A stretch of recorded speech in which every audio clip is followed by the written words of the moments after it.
వకీలు శేషయ్య గారింట్లో లైట్లు వెలుగుతున్నాయి. వీధి గేటు దగ్గర నిల్చుని కొంచెంసేపు తటపటాయించిన చివరకు మిస్టర్ ప్రకాశం అని పిలిచాడు రఘు.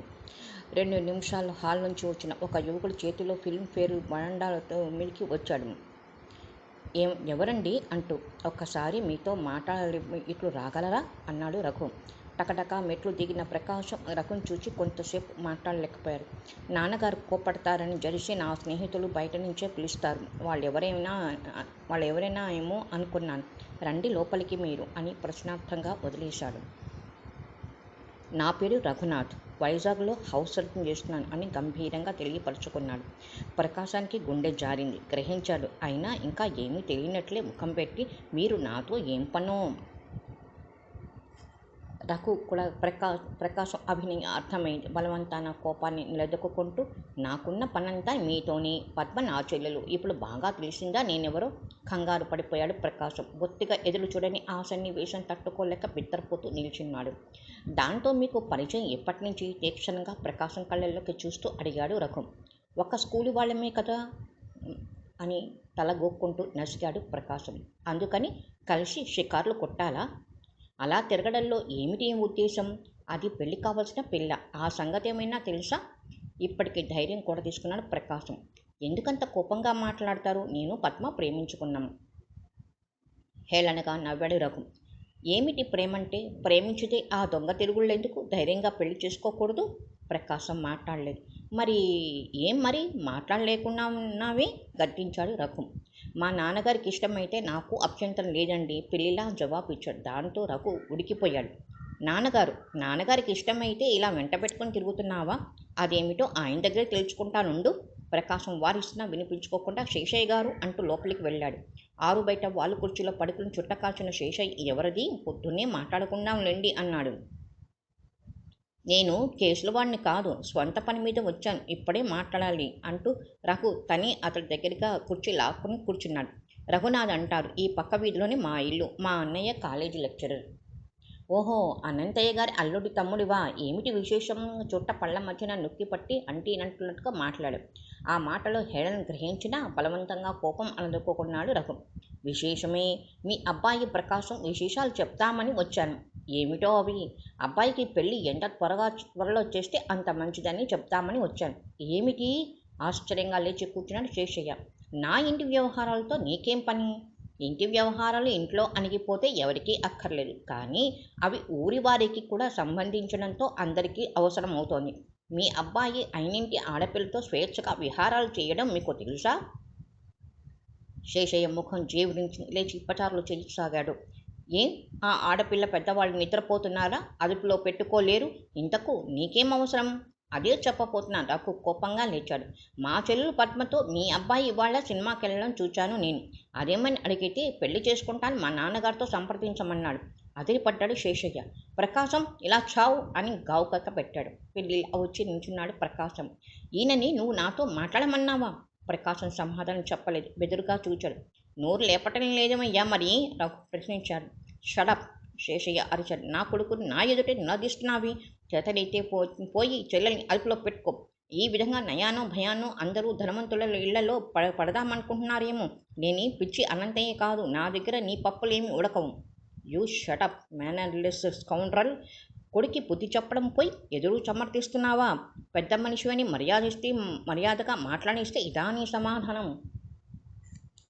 ఈ వ్యవహారం దగ్గర పెద్ద మనుషులేమిటయ్యా? చేతనైతే 20,000 కట్నం తెచ్చిపోయి పెద్ద మనిషినట్ట. పెద్ద మనిషి చీచి, మీరు ఒక్క మనుషులేనా అని ప్రకాశం వైపు తిరుగుతూ, ఈసారి మళ్ళీ మా ఇంటి వైపు రావటం కానీ మా పిల్లతో మాట్లాడటం కానీ చేశామంటే మక్కలు ఇరిగి తనుతాను.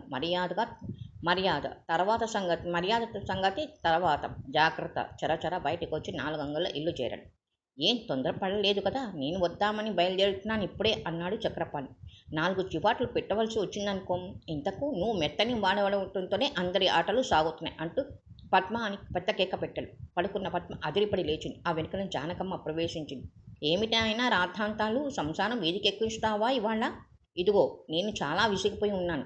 నన్నెవళ్ళు రెచ్చగొట్టద్దు. ఒకటే మాట చెప్తున్నా, పద్మ, నువ్వు గుమ్మం దాటినట్లు కనిపిస్తే ఇక మర్యాద దక్కదు.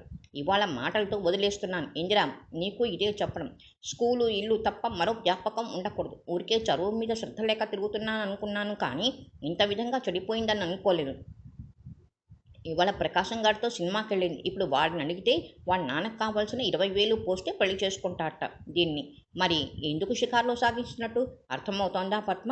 నీ మీద కోపం కొద్దీ చెప్పటం లేదు. లోకం అర్థం చేసుకో. నీది తెలిసి తెలియని వయసు. సినిమాలు చూసి చెడు స్నేహాలు పట్టి అలా గడిపామనుకుంటే జీవితంలో నిమిషంలో తగలబడిపోతుంది.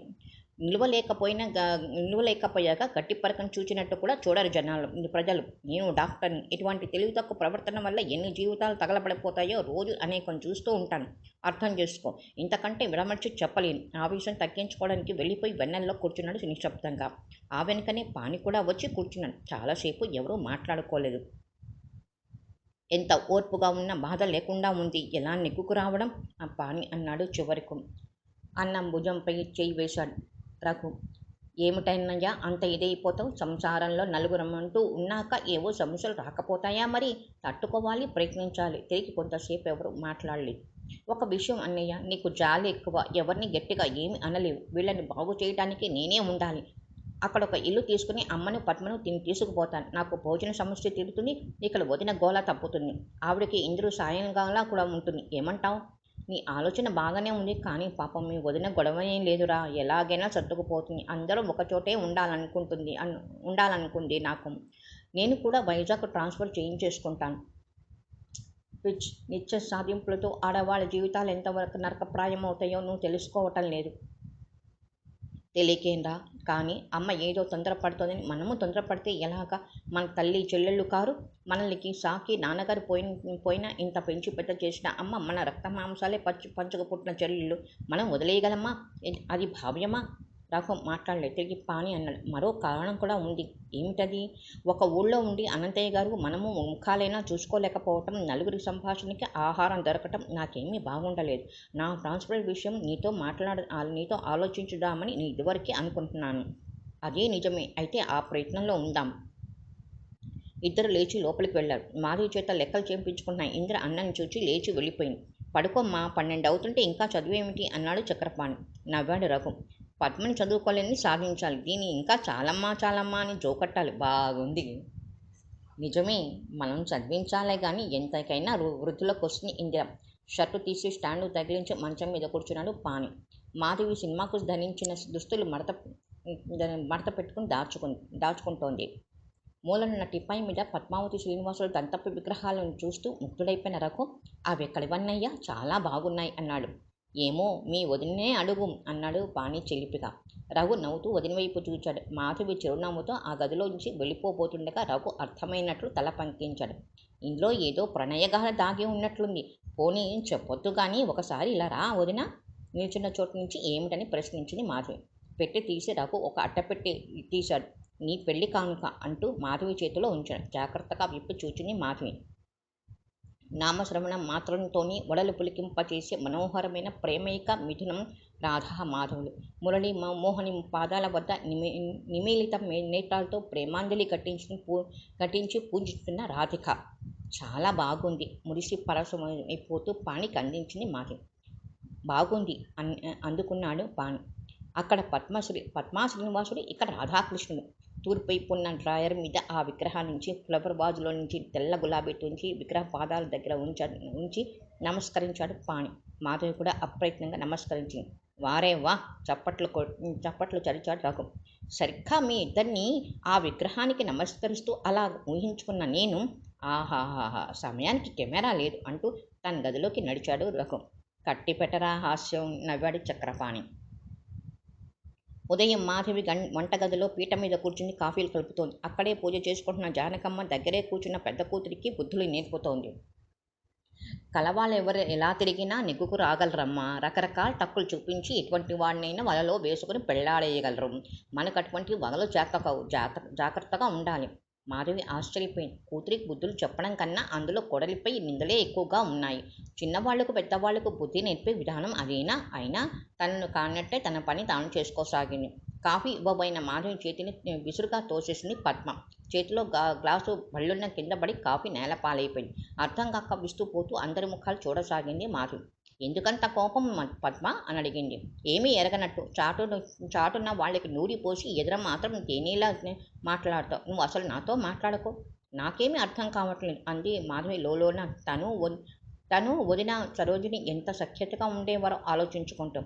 పెళ్ళవ్వకముందు నువ్వు మా అన్నయ్యతో తిరుపతిని ముంచి కొండల మీద రాత్రిరగనక పగలనక షికారులు సాగించడం, అందరినీ ఎదిరించి పెళ్లి చేసుకోవడం నేను ఎరగనా? ఇంకా 2 నెలలైనా కాలేదే. నువ్వు నాకు పతివ్రతగా నీతులు చెప్పొచ్చావు. నాకంతా అర్థమైంది. అయినా నీకు నేనే నీతి బోధ చేయలేదే. చేసినది మీ అన్నయ్యలు. అయిందానికి కాందానికి హద్దు మీరు మాట్లాడితే తర్వాత విచారించవలసి వస్తుంది. నేను చెప్పేది అది. ఎవరి హద్దుల్లో వాళ్ళు ఉండటం మంచిది. మాట్లాడుతూ టక్కున ఆగిపోయింది పద్మ. వరండాలో చూస్తూ. కారణం తెలుసుకోవడానికి మాధవి కూడా అటు చూసింది. రఘు, ఇంద్ర కబుర్లు చెప్పుకుంటూ ఇటే వస్తున్నారు. మాధవి కూడా మాట్లాడకుండా కింద ఒలికిన కాఫీ బట్టతో ఓతసాగింది. కొడుకు రాక గమనించని జానకమ్మ మాత్రం ఇంకా గొణుగుతూ ఉంది. ఆ సన్నివేశం చూసిన రఘు, ఇంద్ర మరో విధంగా అర్థం చేసుకున్నారు. చెయ్యి జారిపోయిందా వదినా? నేను తుడుస్తానులే అంటూ వదిన చేతిలో పని అందుకుంది ఇందిర. రఘు జాలిగా చూచాడు వదిన వైపు. పోనీ కొంతకాలం కొంత అలవాటయ్యే వరకు వాళ్ళెవరో చేస్తారుగా. అన్నిటికీ నువ్వు బాధపడటం దేనికమ్మా వదినమ్మా? మాధవి మాట్లాడలేదు. మౌనంగా కాఫీ అందించింది రఘుకి. ఆ గంభీర తత్వాన్ని హాస్యంలో దింపి తేలికపరిస్తే కానీ లాభం లేదనిపించింది రఘుకి. ఎంత చదువుకున్నా ఆడవాళ్ళు అంతో ఇంతో పని చేయవలసే ఉంటుందన్నమాట. అందుచేత వదినా, మీ అమ్మాయిలు మాత్రం ఇలా పెంచకుండా పని నేర్పు అన్నాడు నవ్వుతూ. అప్పుడే అమ్మాయిల వరకు వెళ్ళిపోయావే పక్కపక్క నవ్వేసింది ఇందిర. అప్పటికి మాధవి మాట్లాడలేదు. గంభీరంగా రఘువైపు తిరుగుతూ, చూడు చిన్నబాబు, ఆ సంగతికే గాని పద్మ విషయమై నేను మిమ్మల్ని ఏమైనా హెచ్చరించానా నిన్న అని అడిగింది. ఆ సూటి ప్రశ్నకు తెల్లబోయాడు రఘు. లేదే అన్నాడు అయోమయంగా.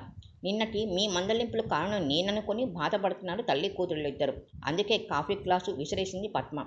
నాకెవరిపైనా ఎవరికీ చాడీలు చెప్పే అలవాట్లేదు. అసహ్యం కూడాను. వినేవాళ్ళైతే నేను చెప్పగల అర్హత ఉన్నదాన్నైతే అనిపిస్తే నేనే చెప్తాను, లేదా ఊరుకుంటాను. రకరకాలుగా ఊహించుకుని బాధపెట్టడం నాకు చేత కాదు. ఏమి మాట్లాడలేకపోయాడు. ఇందిర అందుకుంది. నీకు అన్నిటికీ వదినే కనిపిస్తుంది అక్క. నన్ను కూడా చెప్పొద్దని మందలించింది తెలుసా?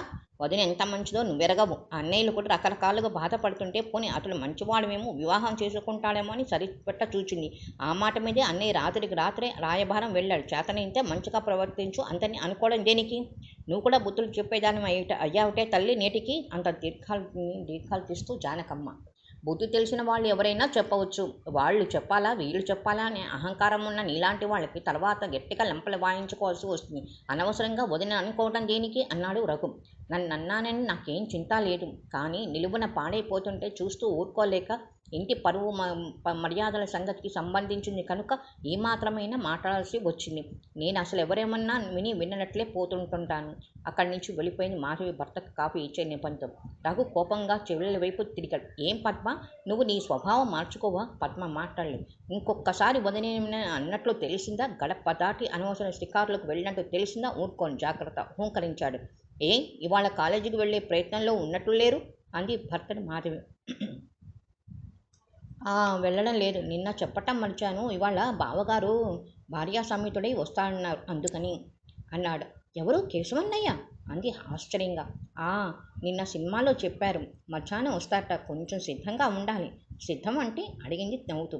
తెలియనట్లు పాని కూడా నవ్వాడు. చెల్లెలి సంసారం చూద్దామని అన్నగారు, ఆడబడుచు దాంపత్యం చూద్దామని వదినగారు ఏం చేస్తుంటే మర్యాద లోపం జరగకూడదు. రానివ్వండి, పరాయి వాళ్ళు కాదుగా అడలిపోతూ మన మర్యాదలు చేయటానికి, వాళ్ళు లోపాలెన్నడానికి అంటూ వెళ్ళిపోయింది మాధవి. చక్రపాణికి అవగతమైంది భార్య మనసు. కోడలంటేనే ఇష్టం లేని అత్తగారు ఆమె తరఫు బంధువులకు మర్యాద చేయటంలో సహకరించరు. అది తెలిసిన కోడలు అసలు మర్యాద చేయడానికే ప్రయత్నించదు. ఎలా? కాసేపు ఆలోచించిన పాని సమస్యను రఘు ముందు ఉంచాడు. ఇదో పెద్ద సమస్య తేలిగ్గా చప్పరించేశాడు రఘు. నేనెటూ ఇంటి దగ్గరే ఉంటానుగా. నా ఎదుట ఎవరి గురించి అమర్యాదగా మాట్లాడలేరు. ఇక మిగిలిన వాటికి ఇంట్లో వదిన ఇందిర ఉన్నారు. ఊరి నిండా కావలసినన్ని హోటళ్ళు ఎలాగో నేను ఏర్పాట్లు చేస్తానులే. మాధవి ఇందిర శ్రమపడి ఇల్లంతా ఉన్నంతలో అందంగా సర్పారు. ఇద్దరు మంచి దుస్తులు వేసుకుని తల దూకుని కూర్చున్నారు. ఇంద్ర దొడ్లో కనకాంబరాలు గులాబీలు తెచ్చి దండలు గుచ్చడానికి కూర్చుని. మాధవి పువ్వులు ఆకులు కలిపి కట్టి ఫ్లవర్ వాజ్లో అమర్చుతూ పక్క గదిలో ఉన్న పద్మని చూచుని. పద్మ, ఎందుకు ఆ పడక? కాస్త తలదూకుని ఒట్టు పెట్టుకోరాదు. నీకే నేను పడుకుంటే నాతో మాట్లాడవద్దని చెప్పలేదు. కస్సుమంది పద్మ. నువ్వు వద్దన్నా చెప్పటం నా విధి. ఎవరైనా వస్తే అలాగే కనిపిస్తావా అసహ్యంగా? అలా ఉండటం ఆరోగ్యకరం కూడా కాదు. పోనీ వదిన, దానితో ఏమిటి నీకు? ఏమైనా చిన్నపిల్ల? మరీ అంత ఒట్టు పెట్టుకోమని జడ వేసుకోమని కూడా చెప్పటానికి? అక్కడే కొంగుపరుచుకుని పడుకున్న జానకమ్మ కలగజేసింది. అయితే ఎవరొస్తున్నారేమిటమ్మా? అంత హడావిడిగా ఉన్నారు. స్నేహితులా, బంధువులా? అయినా బంధువులు ఎవరున్నారులే రావటానికి. అంతలోనే హేళనలోకే దిగిపోయింది. పుట్టింటి వారు తనను వదులుకున్నారనే విషయం అత్తగారు ఈ విధంగా ఎత్తి చెప్తోందని గ్రహించిన మాది మాట్లాడలేకపోయింది. ఇంద్ర ఫిడేమని జవాబిచ్చింది. ఇల్లు ఒళ్ళు శుభ్రంగా ఉండటానికి కూడా ఎవరైనా రావాలేంటి? అయినా వచ్చేవాళ్ళు చెప్పి వస్తారో, ఎప్పుడో హఠాత్తుగా దిగుతారు. రఘు పానికి బజార్ నుంచి రావడంతో సంభాషణ ఆగింది. ఏవేవో సరుకులు తేవడం చూసి జానకమ్మ అనుమానం మరింత బలపడింది. మాధవి లేచి ఇద్దరికి మంచినీళ్ళు ఇచ్చింది. తెచ్చిన సరుకులు గదిలో పెట్టి వచ్చి ఇద్దరు హాల్లో కూర్చుని ఇంద్ర కట్టిన పూలు కొన్ని తనలో పెట్టుకుని కొన్ని వదిన తనలో పెట్టింది. అక్క, ఇదిగో నీ పూల మాల ఇక్కడ ఉంచాను, కావాల్సినప్పుడు తీసుకో అంది మరో మాల పళ్ళలో ఉంచి. ఏం వద్దందా? దానికేం కానీ పాని కలువ చేసుకున్నాడు. నాకు పద్మ ఎలాగో చదవటం లేదు కనుక ఈ సంవత్సరం దాని పెళ్లి సంగతి చూడాలిరా. అమ్మ కూడా అదే అంటోంది. ఆ సంభాషణ వినగాని జానకమ్మ ముఖం విప్పారు. లేచి కూర్చుని. అవునరా, ఇద్దరు ఒకసారిగా ఎదుగు కూర్చున్నారు. పెళ్లి ప్రయత్నాలు చెయ్యరు మీరు. ఇందిర మాటకేం గాని పద్మ సంగతి త్వరగా చూడాలిరా. అవునవును, మన ప్రాణాలు తోడడానికి మానేసి ఇక వాడి ప్రాణం కొరికేయడానికి మొదలుపెట్టింది. పాపం ఎవరో మందభాగ్యుడు అన్నాడు రఘు. పద్మ టపటపక కాళ్ళు నేల కొడుతూ అక్కడి నుంచి వెళ్ళిపోయింది దొడ్లోకి. ఇందిర మాధవి ఆగకుండా వచ్చే నవ్వుతో పడి నవ్వసాగారు. ఇదేం పిల్లో ఒక్క క్షణం పడదు మూలిగింది జానకమ్మ. అందరూ ఒకటై అదెక్కడ గాలికి వచ్చినట్లు ఎందుకురా అలా ఏడిపిస్తారు? ఏడిపించడం కాదమ్మా, అలాగంటే కానీ అది కలిందా మరి? అదిగో చూడు, శుభ్రం ముఖం కడుక్కొచ్చింది అని ముఖం తుడుచుకుంటూ అటు వచ్చిన పద్మని చూస్తూ, బొట్టు పెట్టుకుని శుభ్రమైన దుస్తులు వేసుకొని జడ కూడా వేసుకుంటే మేము ధన్యులం అవుతాం అన్నాడు రఘు. నవ్వితే జానకమ్మ తిడుతున్న భయంతో ఇందిరా మాధవిలు ముఖాలు తిప్పుకున్నారు. ఒరే, నువ్వు నవ్వుల్లో దిగి అసలు సంగతి తప్పించేకు. నేను నిజంగానే మాట్లాడుతున్నాను. ఎటువంటి వాడైతే బాగుంటుందంటావు? దీన్ని తిక్క కుదర్చగల తెలివైన వాడు ఉన్నవాడైతేను అన్నాడు రఘు. ఈసారి పానికి నిజంగా కోపం వచ్చింది. ఒరి వాజమ్మ, ఇలా చెత్త మాట్లాడేటప్పుడు నేర్చుకున్నావురా? లేదన్నయ్య, నువ్వేదోలాగా నవ్వులాటగా అంటున్నావనుకున్నాను. లేచి వెళ్ళిపోతున్న పాని చెయ్యి పట్టుకుని ఆపు చేశాడు రఘు. పెళ్ళికి ఇప్పుడేం తొందర వచ్చింది అన్నయ్య? అది కాక బాగా ఖర్చు పెట్టందే మంచివాడు దొరకడు. నన్ను కూడా ఒక సంవత్సరం ఉద్యోగం చేయని ఇద్దరం కలిసి రాజాలాగా సంబంధం తేవచ్చు. ఎందుకురా? 3,000 ప్రస్తుతం బ్యాంకులో సరిపెట్టేద్దాం. 3,000 పెళ్లి ఖర్చులకే పొట్టాపొట్టగా సరిపోతుంది. కట్నం ఏమిస్తావు? 7-8 వేలైనా లేనిదే ఓ పాటి వాడు దొరకడు. రఘు కోపం విసుగుధ్వనించాయి పాని గొంతులో. నాతో మాట్లాడుతున్నావన్న సంగతి మర్చిపోయావా? మర్చిపోలేదన్నయ్య బాధగా నవ్వాడు రఘు. కట్నాలు కానుకలు అంటే మనకు అసహ్యమైనంత మాత్రాన జరిగేది ఏమిటి? నలుగురిలో బ్రతికేటప్పుడు నలుగురు పోయే మార్గాన్ని పోవద్దు. అందుకని ఇచ్చి చేద్దామంటావా? లేకపోతే అవ్వదు. అందంగా ఉన్నంత మాత్రాన ఊరికే ఎవడు చేసుకుంటాడు? వాళ్ళింటి ఇస్తున్నారు, వీళ్ళింటి ఇస్తున్నారు, మీ పిల్లలకి నూరికే చేసుకొని కర్మ మాకేమని మనని నవ్వుల పాలు చేస్తారు. ఇంకా మన అదృష్టవంతులు. కొన్ని కులాలలో లక్షల వరకు ఉన్నాయి కట్నాలు. పాని మాట్లాడలేదు. జానకమ్మ అంది. ఒకడి కోసం ఇస్తామేమిటి? మన పిల్లకి మనం ఇచ్చుకుందాం. బోడి బొమ్మలా పంపుకుంటామా ఆడపిల్లని? అందులో గర్భవితమైన నింద ఒక్క మాధవి తప్ప మీ మాటల ధోరణిలో ఇంకెవరు గమనించరు. రఘు అన్నాడు. అవును, పూర్వపు ఆస్తిలో ఆడపిల్లకు భాగం లేదు కనుక ఆర్థికంగా ఆమె కొంత బలం చేకూర్చడానికి ఈ కట్నం పద్ధతి ఏర్పరిచారు. ఉన్నంతలో ఇచ్చుకునేవారు. డబ్బుకి తక్కువ ప్రాముఖ్యత ఉండేది. కానీ ఇప్పుడు అన్నిటికంటే అగ్రస్థానం ధనానికే ఇచ్చేశారు. మగపిల్లలు అడ్డుగా పెట్టుకుని సాగించే ఒక విధమైన వ్యాపారంగా మారిపోయింది వివాహ వ్యవస్థ. అయినా ఏం చేస్తాం? నలుగురితో పాటు నారాయణ అనాలి. అన్ని విధాలా నా అడుగుజాడలో నడుస్తావనుకున్నాను. కానీ నువ్వింత హీనంగా దిగజారిపోతావని నేనెప్పుడూ అనుకోలేదురా. స్పష్టంగా ప్రతిధ్వనిస్తున్న నిరుత్సాహానికి జాలిపడ్డాడు రఘు. నేను దిగజారిపోవటం లేదన్నయ్యా. నేను నువ్వు ఒకటే. మనం నమ్మిన ఆదర్శాల్లో మనం నడుద్దాం. కానీ ఇతరులు నడవమంటే నడవరు. మనం కట్నాలు తీసుకోవద్దు. నువ్వు తీసుకోలేదు, నీ వంటి వాళ్ళు ఉండద్దు. ఏమైనా సరే నేను అలా చెయ్యను. ఇవ్వటం తీసుకోవటం కూడా ఒకటే, కొద్ది తేడాలో. రఘు నవ్వాడు. నువ్వెక్కడో బంగారం లోకం కోసం కలలు కంటున్నావన్నయ్యా. ఏం లాభం? నువ్వు ఇక్కడ ఉన్నంత మాత్రాన ప్రపంచం ఆగిపోతుందా? నీ పిల్లలు నీ దగ్గరే ఉండిపోతారు. ఇంకెవరు మాత్రం ఇవాళ పిల్లల్ని ఆపు చేసుకుని కూర్చోరు. అంతవరకు ఎలాగో ఓపిగ్గా కూర్చున్న జానకమ్మ విసుగ్గా లేచింది. వెధవాదర్శాలు ఎగరలేని స్వర్గానికి ఎగిరిందిట. ఇద్దరి కొడుకులకి వచ్చే కట్నాలతో ఇద్దరి కూతుళ్ళు పెళ్లి చేసేయచ్చు అనుకున్నాను.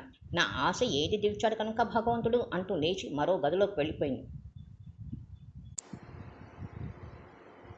సరసంగా ప్రారంభమైన సంభాషణ ఆ విధంగా అంతం కావడంతో అందరికీ విచారం కలిగింది. చాలాసేపు ఎవరి ఆలోచనలో వారు ఉండిపోవడంతో మౌనం రాజ్యం చేసింది. ఉన్నట్లుండి ఇందిర, సరోజిని గారు వచ్చారు అంది. దానితో అక్కడికి అందరికీ మెలకు వచ్చినట్లు అయింది.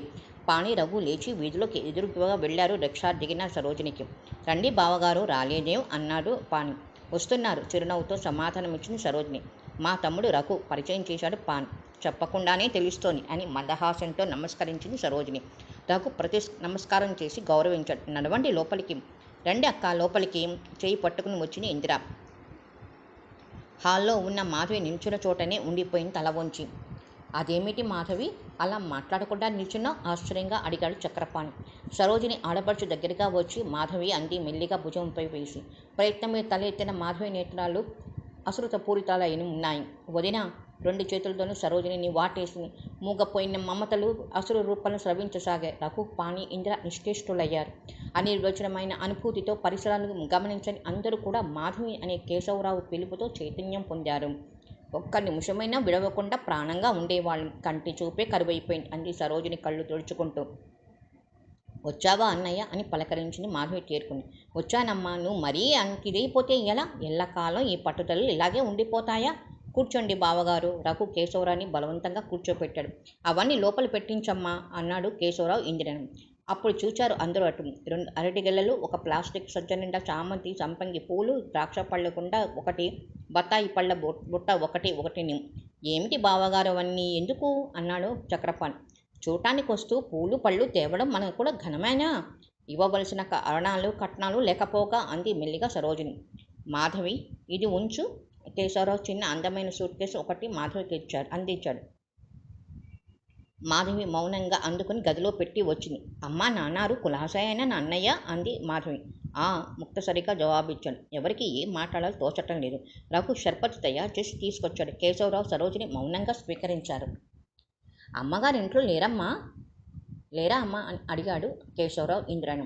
అప్పుడు గుర్తుకొచ్చింది అన్నదమ్ములిద్దరికీ ఎంత పొరపాటు జరిగిందో. ముఖ్య బంధువులు వచ్చినప్పుడు ఇంటి పెద్ద ఇంట్లో ఉండి కనిపించకపోవడం తత్తలపాటుతో లేచి వెళ్తున్న చక్రపాణిని ఆపు చేసి రఘు వెళ్ళాడు. ఎండవేళ్ల కదూ, నిద్రపోతున్నారేమో అంటూ. పానికి తెలుసు తల్లికి రఘు మాట తోసివేయగల ధైర్యం లేదని. అందుకే తను వెళ్లకుండా ఆగిపోయాడు.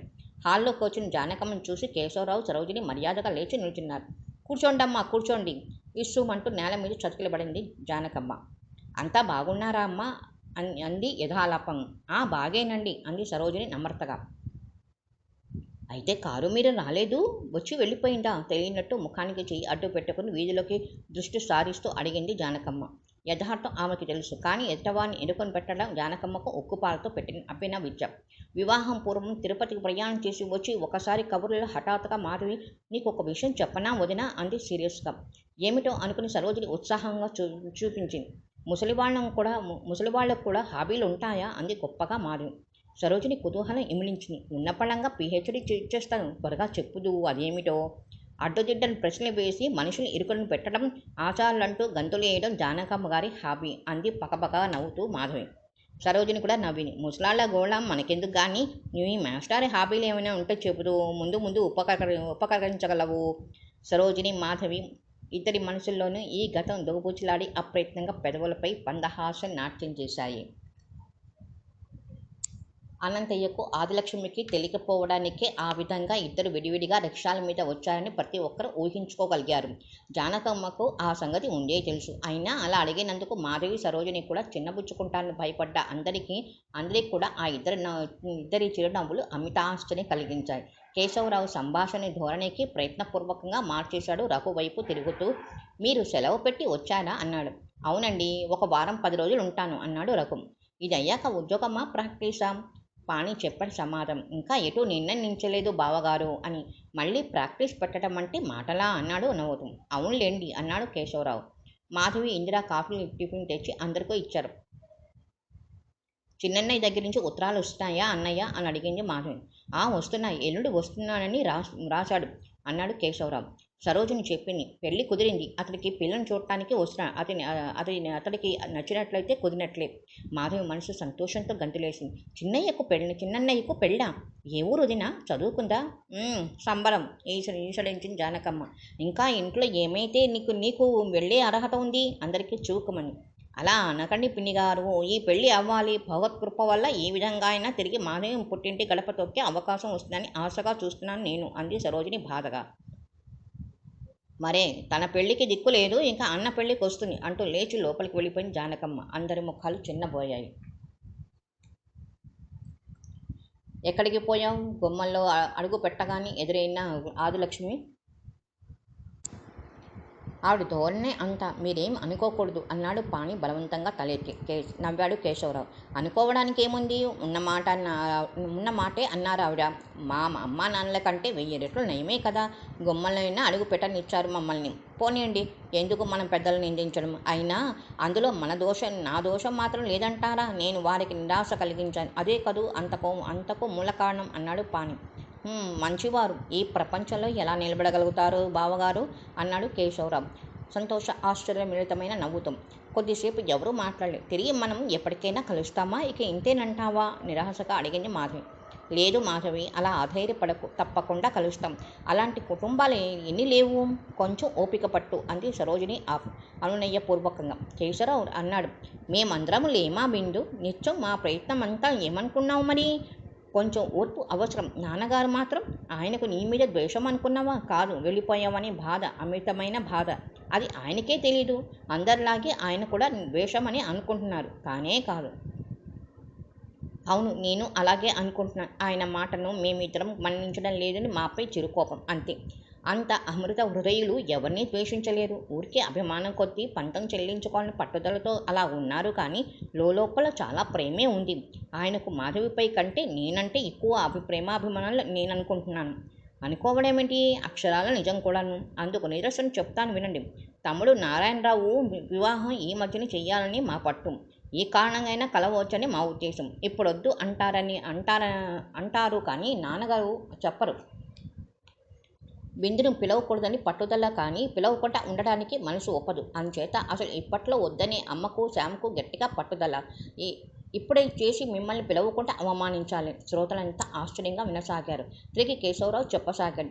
అసలు ఆయన మనసేమిటో తెలుసుకోవాలని మనం చమత్కారంగా అన్నాను. పోనీ పాణిగారికి ఊరి నుంచి ట్రాన్స్ఫర్ చేయించేద్దాం అని. ఎందుకులే అంటూ నాన్న చేశారు. మీకు తెలుసు కదా, ఇటువంటి పనులు తలుచుకుంటే నిమిషాల మీద చేయించగలరు నాన్నగారు. నిజమే అన్నారు అందరూ.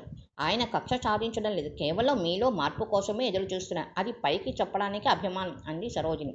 మాధవి ఇక్కడికి వచ్చిన నాడు, మోతి చనిపోయిన నాడు కూడా ఆయన భోజనం చేయలేదు. మాధవి పక్క తిరిగి కళ్ళు తుడుచుకుని. పాని కూడా చాలా బాధపడ్డాడు. కేశవరావు అన్నాడు. అమ్మ అసలే మనకు పూర్తిగా వ్యతిరేకం కావడం వల్ల ఇలా ఉంది పరిస్థితి. ఆవిడనైనా కాస్త మనల్ని ప్రేమించి నాన్నగారికి నచ్చ చెప్తే ఆయనలో అంత కఠినం ఉండకపోదును. ఇంట్లో కలతలు రేపే కక్ష సాధించాలని చూస్తున్నాడు శ్యామ్. వాడి కుయుక్తికి అమ్మకు నాన్నగారికి అర్థం కావటం లేదు. నా భయము అదేనన్నయ్య. వాడు ఒట్టి దుష్టుడు. ఇదివరలో చేసిన పనులు మనందరికీ తెలుసు కదా. ఇప్పుడు ఇంకేం చేసిపోతానని భయంగా ఉంది. నిన్న మొన్న ఈ వీధిలో గుమ్మం ముందు తచ్చాడుతూ 2-3 సార్లు కనిపించాడు. నన్ను చూసి బెదిరినట్టు వెళ్ళిపోయాడు. ఏమిటి ఇక్కడ? పాణి రఘు అడిగాడు ఆశ్చర్యంగా. ఏ పథకం వేస్తున్నాడో మళ్ళీ అంది సరోజిని. మీరు కొంచెం జాగ్రత్తగా ఉండండి అని హెచ్చరించింది పాణిని. నాకు అదే భయంగా ఉంది వదిన, అందుకే చెప్పేస్తున్నాను. శనిలాగా వాళ్ళ ఇంట్లో ఉన్ననాళ్ళు మనకు సుఖం ఉండదనిపిస్తోంది. 7 సార్లు వాడు చేయగలిగింది ఏమిటి? రఘు తేలికగా తీసి పారేశాడు.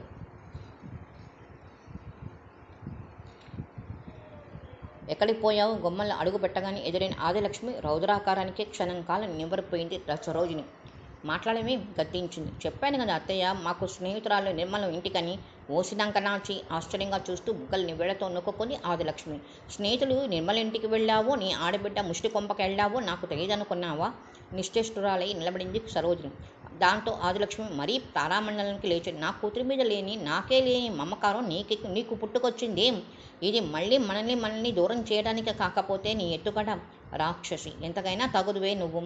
అసలు దాని పెళ్లి చేసిందే ఈవిడకు కదూ అక్కయ్య, లోపల నుండి వచ్చిన శ్యామసుందర్ వెటకారంగా అన్నాడు. వాడితో షికార్లు పంపి, పిక్నిక్లు పంపి ఈవిడికేగా వాళ్ళని దగ్గర చేసింది. దాని రహస్యాలని ఈవిడికి తెలుసు. ఎన్నడూ అత్తగారికి ఎదురు చెప్పని శ్యామసుందర్తో మాట్లాడిన సరోజిని ఇవాళ ఆ 2 పనులు చేసింది. నాకు ఇష్టమైన చోటుకి వెడతాను, నేను వెళ్ళకూడదని ప్రదేశమే లేదు. నాకు ఆ పని కాదు.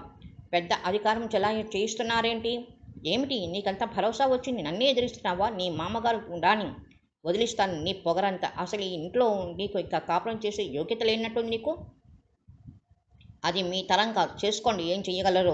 మీకు కోపాలుంటే నాకేం కోపం మధ్యన మాధవి మీద అంటూ వెళ్ళిపోయింది. అది తెలుసుకుందరు గాని సాయంకాలంలోగా వెనక నుంచి మరో విసిరింది ఆదిలక్ష్మి. హేళనగా నవ్వే శ్యామసుందర్. సరోజిని మిన్నకుండా లేకపోయింది. అధికారాలు సంక్రమించడం వల్ల ఒక ఎత్తు, వాటిని నిలుపుకోవడం మరో ఎత్తు అంటూ తన గదిలోకి పోయింది. సాయంకాలం కేశవరావు వస్తుండగా నిలవేసింది ఆదిలక్ష్మి. ఇలా రా కేశవ్, ఏమిటి నీ భాగవతాలు నువ్వును? ఏమిటి? ఎదురు ప్రశ్న వేశాడు కేశవ్. మధ్యాహ్నం ఎక్కడికి వెళ్ళావు? సూటిగా ప్రశ్నించింది. అతడు ఏ విధంగా బెదురు చూపులు చూస్తాడో గమనించసాగింది. కానీ ఆవిడ ఆశించినదేమీ జరగలేదు. పెంకంగా అన్నాడు కేశవ్. మాధవిని చూడ్డానికి వెళ్ళాను. ఏమొచ్చింది నీకు అంతలో? ఏమైనా సీఐడీని వేశావేమిటి నా మీద? నివ్వెరపైన ఆదిలక్ష్మి తేరుకోవడానికి చాలాసేపు పట్టింది. ఆ వ్యవధిలో కేశవరావు అక్కడి నుండి జారుకున్నాడు. కానీ ఆదిలక్ష్మి అంతలోనే వదిలిపెట్టే ఘటం కాదు. కేశవ్ వెనకనే అతడి గదిలోకి వెళ్ళింది. సరోజిని కూడా అక్కడే ఉంది. అయితే నువ్వు నీ భార్య కలిసి ముందే పథకం వేసుకున్నారన్నమాట. కాని పని చేసి పైగా ఎదురిస్తున్నావా? అమ్మా నీ గౌరవం ఉందా నీకు? ఏకోసానైనా? కోటు విప్పుతున్న కేశవ్ ఆగి వెనక చూచాడు. గౌరవం పొందడానికి, అధికారం చెలాయించడానికి మాత్రమే అమ్మమవుతావా? ఆదరించి లాలించి లొక్కొరికలు తీర్చవలసిన బాధ్యత దూరమవుతావా? ఏం అందంగా ఉంది వ్యవహారం? ఏమిటా వెటకారం? ఉన్నమాటే అన్నాను. కని పెంచినంత మాత్రాన తల్లిదండ్రులు అయిపోరు. సరే, నీకు ఆ బిందుకి పట్టిన గట్టే పట్టగలదు. ఇక ఈ ఇంట్లో ఉండేది యోగ్యత లేదు. విసురుగాళ్ళు వెనక తిరిగి హేళనగా నిర్లక్ష్యంగా నడిపాడు కేశవ్. బెదిరిస్తున్నావా? చాలు, అది నీకే సిగ్గుచేటు. నేనేమీ కూతుర్ని కాదు, కొడుకుని, తెలుసుకో. అదే చూద్దాం. సాయంత్రం ఆఫీస్ నుంచి తిరిగి రాగానే అంతే కాఫీ పలహారాలు ఇస్తూ ఆదిలక్ష్మి, మీకు ఒట్టి ఆవేశమే కానీ ఆలోచన లేదు. ఎవరిని ఎలా అదుపు పెట్టాలో బొత్తిగా తెలియదు. నీ ఉపోద్ఘాతమంతా దేనికో తెలియనక్క అర్థం కానట్టు చూచాడు అనంతయ్య. మెల్లిగా శ్యామ్ కూడా చేరాడు అక్కడికి. ఇవాళ ఎంత పని జరిగిందో తెలుసా? నేను చూడబట్టి సరిపోయింది, కానీ లేకుంటే ఇంకా ఎంతకాలమైనా ఆ భాగవతం అలాగే జరుగును. ఘనకార్యం చేసినట్టు చెప్తూ సగగనువంగా చూచాడు శ్యామ్. ఇంతకు ఏమిటది? ఏముంది? ఆదిలక్ష్మి వదిలిపెట్టింది. మీరు ఎవరినైతే వదులుకున్నారో వాళ్ళ ఇంటికి నీ కొడుకు కోడలు రాకపోకలు సాగిస్తున్నారు. ఏమేమో బుట్టలతోనూ పెట్టెలతోనూ పట్టుకుపోయి ఇచ్చి వచ్చారట. చూసారా వాళ్ళ ఆగడాలు? పైగా నేనడిగితే నీ లెక్కేమిటి పొమ్మంటున్నారు ఇద్దరును. ఆకాశానికి ఎగిరి పడతాడనుకున్న అనంతయ్య వదనలో ఏ ఒక్క కోత వీచికైనా దర్శం ఒక్కపడం, కనీసం నోటి నుండి ఒక్క ఆగ్రహ వాక్యమైన వెలువడకపోవడం చూసి ఆశ్చర్యమైంది అక్కా తమ్ముళ్ళిద్దరికీ. నీళ్లు గారిపోతూ ముఖముఖాలు చూచుకున్నారు. ఏమి విశేషం విన్నట్టు మేము మౌనంగా తన గదిలోకి వెళ్ళిపోతే అనంతయ్యని చూచి, అయినా అనంతయ్య గంభీరత్వం కూడా ఒక్కొక్కప్పుడు ప్రళయ సూచకమే అవుతుంది కనుక అది మరి మాట్లాడకుండా ఊరుకున్నారు. అప్పటికప్పుడు రాత్రి వరకు ఎదురు చూచారు. అనంతయ్య కొడుకుని కోడల్ని తీవ్రంగా మందలించితే ఆనందంగా తిలకిద్దామని. కానీ అసలు ఆ సూచనలే ఏమి కనిపించకపోవడంతో తిరిగి రాత్రి భోజనాల దగ్గర ఎత్తింది ఆ విషయం అతి యుక్తిగా ఆదిలక్ష్మి. కన్నంత మాత్రాన మన తల్లిదండ్రులమే కాదుట, మనకు అధికారాలు నిలుపుకోవడం చేత కాదుట. మీ కొడుకు కోడలు నాకు ఇవాళ కొత్తగా ఒక విషయం బోధిస్తున్నారు. ఆమె ఎప్పుడైతే ఆ ధోరణి దిగిందో వెంటనే ఒకరి వెనుక ఒకరు త్వరగా అక్కడి నుంచి వెళ్ళిపోయారు కేశవరావు, సరోజిని. ఎన్నెన్ని సామాన్లు పట్టుకెళ్లారని? ఏ 2-3 వేలలో తీసుకుని ఉంటాడు మళ్ళీ. ఆ వేళ 4,000 అలాగే తీసుకొని ఏమీ తెలియనట్టు నాటకం ఆడాడు. చూచారా బావగారు? శ్యామసుందర అనంతయ్యకు నూరి పోసి సాగాడు. ఆ మాటలపై అనంతయ్యకు నమ్మకం కలిగిందో లేదో మరి. అసలు ఒక విషయం ఇప్పుడు కనిపెట్టాను బావగారు. మీకైతే నాపై ఇష్టం లేదు కానీ నేనెప్పుడు మీ మంచి కోరేవాడిని. అయినా పైకి చాలా నిష్కర్షగా మాట్లాడేవాళ్ళంటే ఎవరికి ఇష్టం ఉండదులేండి. అనంతయ్య మాట్లాడలేదు. నీ కంఠశోషే కానీ ఆయన వినేదేమైనా ఉందా? ఎందుకు ఊరుకో అంది ఆదిలక్ష్మి. నీకు తెలియదు అక్కయ్య, పాపం బావగారు లోపల చాలా బాధపడుతున్నారని శ్యామ్ అనంతయ్య వైపు తిరిగి అన్నాడు. అసలు ఆ పాణి మనవాడి మద్దతు చూచుకొని అలా బిర్రబిగేశాడు. లేకుంటే మనం చెప్పినట్టు విని మహాప్రసాదమని మన ఇంట్లో పడి ఉండును. అటు వాళ్ళిద్దరినీ మనకు తెలియకుండా దగ్గర చేసి భార్యాభర్తలు ఎదురు చాటుమాట నూరు పోసి మనకు తెలియకుండా చేశారు. ఇటు మనతో చాలా ప్రీతిగా ప్రవర్తిస్తూ ఏమీ ఎరగనట్లు ఉంటున్నారు. అసలు ఈ ఇంట్లో వాళ్ళు ఉంటే తమకు అడ్డని చాలా యుక్తిగా తప్పించుకుంటున్నారు. మధువనం మాధవి మధ్య అలాగైతే తమకే ఉంటాయని ఈ పథకం పన్నారు. అటు వాళ్ళపై ప్రేమ ఉన్నట్లు నటిస్తూ రాకపోకలు సాగించి ఆ విధంగా మనపై అయిష్టం కలిగిస్తున్నారు. నిజమేరా, నీదెంత తెలివి, నాకెప్పుడు అంతవరకు తోచనే లేదే అంటూ తమని ప్రశంసించిన ఆదిలక్ష్మి. అనంతయ్య ఒకసారి తలెత్తి చూచి తల పంకిస్తూ వెళ్ళిపోయాడు. అతడి వదనంలో ఏ భావం వ్యక్తం కావడం లేదు. విన్న విషయం వంట పట్టించుకోవడానికైనా ప్రయత్నించినట్టు అతని ముఖ కవళికలు చూచి ఇద్దరూ తృప్తిపడ్డారు. అతి రహస్యం అతి బహిర్గమైపోయింది. ఎలాగా, నాన్నగారు ఏమంటారో, పెద్ద గొడవే జరిగేటట్లుంది అని భయాందోళనలతో సతమవుతున్న సరోజిని కేశవరాలు. ఇంతలో నౌకరు వచ్చి కోడలమ్మగాని అయ్యగారు పిలుస్తున్నారు అండని గుండెలు అరచేతిలో పెట్టుకుని నక్కుతూ వెళ్ళింది సరోజిని. పిలిచారట? భయంగా మంత్రస్వరంతో అడిగింది గుమ్మలో నిల్చుని. కళ్ళు మూసుకుని వాళ్ళు కుర్చీలో పడుకున్న అనంతయ్య కళ్ళు విప్పి లేచి కూర్చున్నాడు. ఇలా లోపలికి రా అమ్మ. నిందలు మేఘగర్జనలు వినవలసి వస్తుంది అనుకున్న ఆమె ఒక్క క్షణం ఆశ్చర్యపోయింది. లోపలికి వెళ్ళి కొద్ది దూరంలో నిల్చుంది నమ్రతగా.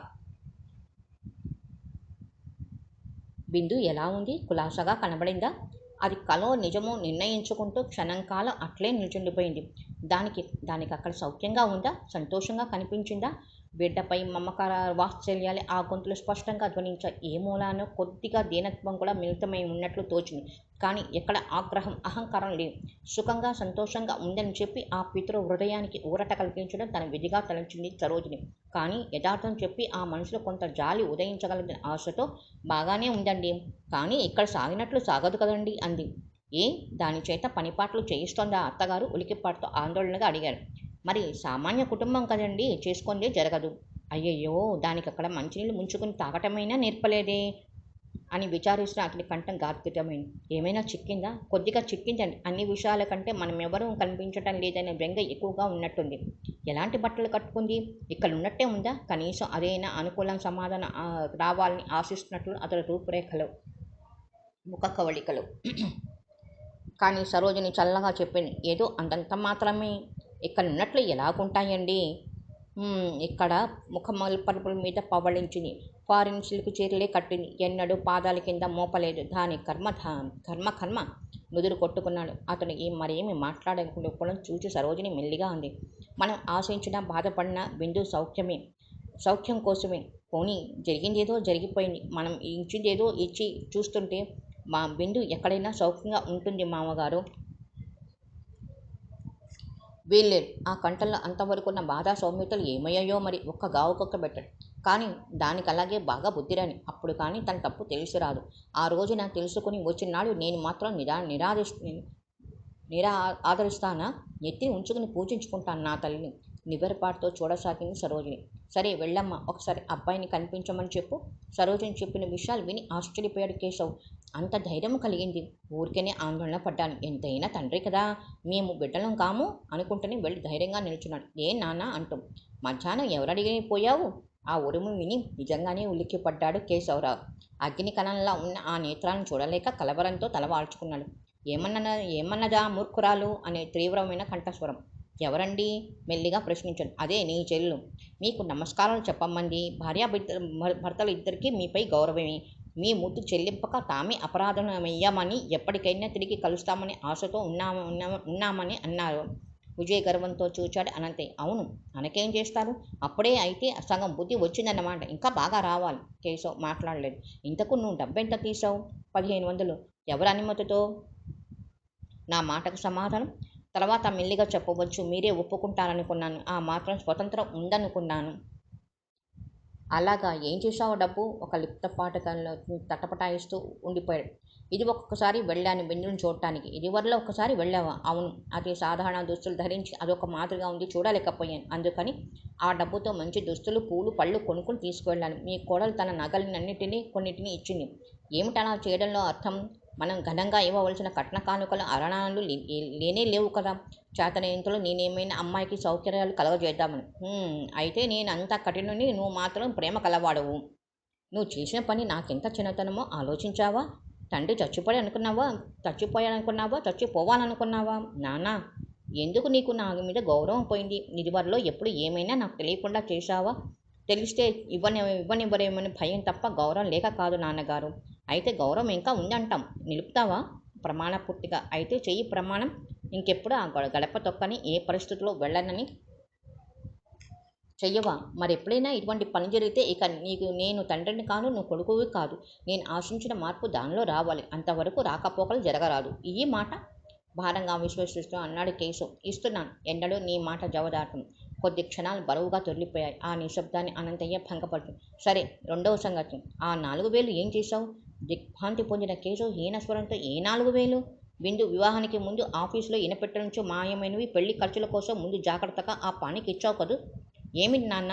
ఏ ప్రమాణం చేయమంటే అది ప్రమాణం. భగవత్ సాక్షిగా ఆ డబ్బుకు సంగతి విషయం నేను ఎరగను. గుమ్మనంగా నవ్వాడు అనంతయ్య. అది ఆరా రాలేదు కనుక తెలియదు. ఇప్పుడు వెంటనే ఆరా వచ్చింది కనుక తెలిసింది. అంతేనా? నాన్న పౌరుషంగా తలెత్తాడు కేశవరావు. అంతగా అవసరమైతే పుత్రుడి హోదాతోని తీసుకోగలను. మీకు జ్యేష్ఠ కుమారుని అని ఉత్తరాధికారిని, వ్యాపారం అంతా చేతిలో ఉన్నవాడిని. చాటు బ్రతుకు దొంగతనం కర్మ నాకేం? సరే, ఇంతవరకు ఎలాగ వచ్చింది కనుక ఆ దొంగ ఎవరో మీకు పట్టిస్తాను. ఇంతకాలం అది మన వ్యాపారానికి, మన కుటుంబానికి కూడా తగదని భావించి ఉపేక్ష చేశాను. కానీ అది తగదని ఇవాళ మీకు స్పష్టంగా చెప్పారనమాట. ఇది మర్చిపోను అంటూనే అక్కడ నుండి అతి వేగంగా వెళ్ళిపోయాడు. కేశవరావు, సరోజిని వెళ్ళిపోయాక వారి ఇచ్చిన సూట్ కేసు తెరిచి చూసింది మాధవి. మిగిలిన కుటుంబం అంతా కూడా అక్కడే ఉన్నారు. 2 చక్కటి ప్రింటెడ్ షూటింగ్ క్లాతులు, 200-300 ఖరీదు చేసి పెద్ద పెద్ద పట్టు చీరలు 2, సాదా వాడకానికి మామూలుగా సిల్క్ చీరలు 1 డజను, అందుకు తగిన జాకెట్లు ఉన్నాయి. ఆ బనిని ఏమిటి? అంటూ ఒక పెట్టెలో ఒక మూలగా పడిన బనిని తీసి జానకమ్మ తానే స్వయంగా స్వతంత్రం తెరిచి చూసి, ఒక నెక్లెస్, 2 పేటల గొలుసు, 4 జతల గాజులు, ఉంగరం, చెవుల కమ్మలు, జడగంటలు. అవన్నీ చూసిన మాధవ్లో ఏ మార్పు రాలేదు. కానీ రఘు కొంచెం ఆశ్చర్యం ప్రకటించాను. అందరికంటే ఎక్కువ సంతోషించి జానకమ్మ. పెద్దవాళ్లకు తెలియకపోయినా చిన్నవాడు తెలుసుకున్న బాధ్యతలు. అవును, ఎవరో ఒకరు మంచి చెడ్డలు కనుక్కోవాలంటే ఎవరి పిల్లలు వాళ్ళని పూర్తిగా వదులుకుంటారేమిటి అంటూ, ఏదమ్మా బిందు, ఒకసారి ఆ నగలను పెట్టుకుని ఆకుపచ్చ రంగు పట్టుచీర కట్టుకో, చూడాలని ఉంది లక్ష్మీదేవిలా ఉంటే. ఎందుకు లేదు ఇప్పుడు అంటూ, పద్మ, ఇందిరా రండి, ఇందులో మీకు కావాల్సింది తీసుకోండి అంది మాధవి. షూటింగ్ క్లాతులు 2 పానీకి రగులు ఎదికించి మీరు ఇవి తీసుకోండి అంది. ఆ మాటకు జానకమ్మ ముఖం మరింత విప్పారింది. పద్మ ఎగబడిపోతుండగా చట్టుకుని ఇందిర అంది, మాకెందుకు వదినా, మొన్న అన్నయ్య తెచ్చి ఉన్నాయిగా, నువ్వు ఉంచుకో. అవును, వాళ్ళకెందుకు? నువ్వు అమ్మ చెప్పినట్లు ఆ నగలు పెట్టుకుని కాస్త ఒకసారి ముస్తాబవ్వు వదినా. లక్ష్మీదేవిలా ఉంటే చూడాలని ఉంది. ఆ పెళ్లిలో ఒకసారి చూచానంతే ఆ వేషంలో, మళ్ళీ చూడాలని ఉంది అన్నాడు రఘు. అప్పటికి మాధవి కదలలే. తీసుకోండి పద్మ, ఉన్నవన్నీ ఒకళ్ళే తీసుకుంటారా ఎక్కడైనా అంది. సరే, ఒక్కొక్కటి తీసుకుందాం, మరీ మాట్లాడకు అంటూ ఇందిర తానే 2 చీరలు జాకెట్లు తీసి వేరు చేసి తనకు, పద్మకు మిగిలిన పెట్టెలో ఉంచి మూత వేసి మాధవి గదిలో పెట్టేసి వచ్చింది ఇందిర. జానకమ్మ లేచి మాధవి దగ్గరికి వచ్చి ఆమె వారిస్తున్నా వినకుండా ఆ నగలని స్వయంగా అలంకరింపజేసి జడ వేసి చివర గంటలు వేసి కేశవరావు తెచ్చిన పూలదండలు తనే తీసి మాధవికి, కూతుళ్ళకి తలలో అందంగా అమర్చింది. పెళ్ళై ఆ చీర కూడా కట్టుకురా అంది. వెళ్ళి ఆ చీర కూడా కట్టుకురా అంది మాధవిని. పోనీ మీరు కట్టుకోండి అమ్మాయి, వదిన కూడా ఇప్పుడు కట్టుకుంటుంది అన్నాడు చక్రపాణి. ఇక తప్పలేదు. ముగ్గురు గదిలో పోయి నూతన వస్త్రాలను అలంకరించుకుని వచ్చారు. అప్సరసలా వెలుపలికి వచ్చిన ఆ ముగ్గురిని చూసి ప్రేక్షకులు ముగ్గురు ఆనందభరితులైపోయారు. నా తల్లిలో ముగ్గురే స్వర్ణ ప్రతిమలు కదూ, ఎవరికి సాటి? ఆనందాతిరేకంతో ఆ ముగ్గురిని ఒకేసారి చుట్టేసి వాళ్ళ శిరస్సును ప్రేమతో ముట్టుకుని తల్లిని తిలకించిన చక్రపాణి, రఘు ముక్కరి ముఖాలు ఒకరు చూచుకున్నారు. పైన అనలేదు కానీ ఇద్దరు లోపలే ఒక్కసారి అనుకున్నారు. పెద్దవాళ్ళకి కావాల్సింది వ్యక్తి విలువ కాదు, ఆ వెనుకున్న కట్న కానుకలు, ఆస్తిపాస్తులు, పెట్టుపోతలని వారికి ప్రధానం. అత్తగారుల ప్రవర్తనలో పరివర్తన గమనించిన మాధవి కూడా సరిగ్గా ఇలాగే ఉంది. కేవలం ధనం మూలం ప్రపంచం.